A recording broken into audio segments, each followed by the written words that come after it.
সারা দেশে আবারও ডেঙ্গুতে আক্রান্ত হয়ে 5 জনের মৃত্যু হয়েছে। এর মধ্যে 3 জনের মৃত্যু হয়েছে ঢাকা দক্ষিণ সিটি কর্পোরেশন এলাকায়। এ সময় 1162 জন রোগী হাসপাতালে ভর্তি হয়েছেন। স্বাস্থ্য অধিদপ্তরের হেলথ ইমার্জেন্সি অপারেশন সেন্টার ও কন্ট্রোল রুম থেকে পাঠানো সংবাদ বিজ্ঞপ্তিতে এসব তথ্য জানানো হয়। এতে বলা হয়েছে, গত একদিনে ডেঙ্গু আক্রান্ত হয়ে 1162 জন রোগী হাসপাতালে ভর্তি হয়েছে। তাদের মধ্যে বরিশাল বিভাগের 163 জন, চট্টগ্রাম বিভাগের 108 জন, ঢাকা বিভাগে 76 জন, ঢাকা উত্তর সিটি কর্পোরেশনে 261 জন, ঢাকা দক্ষিণ সিটি কর্পোরেশনে 175 জন, খুলনা বিভাগে 154 জন, ময়মনসিংহ বিভাগে 87 জন, রাজশাহী বিভাগে 98 জন এবং সিলেট বিভাগে 8 জন নতুন রোগী ভর্তি হয়েছেন। এদিকে গত একদিনে সারা দেশে 951 জন ডেঙ্গু রোগী হাসপাতাল থেকে ছাড়পত্র পেয়েছেন। এ নিয়ে চলতি বছরে ছাড়পত্র পেয়েছেন 68,410 জন।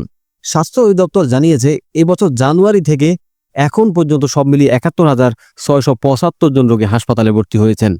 বছরে এখন পর্যন্ত ডেঙ্গুতে মৃত্যু হয়েছে 283 জনের।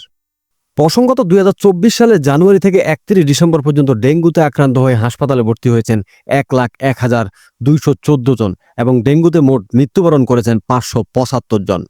এর আগে 2023 সালে 1 জানুয়ারি থেকে 31 ডিসেম্বর পর্যন্ত ডেঙ্গু রোগে আক্রান্ত হয়ে মোট 1,705 জনের মৃত্যু হয় এবং ডেঙ্গুতে আক্রান্ত হয়ে হাসপাতালে ভর্তি হন মোট 3,21,179 জন।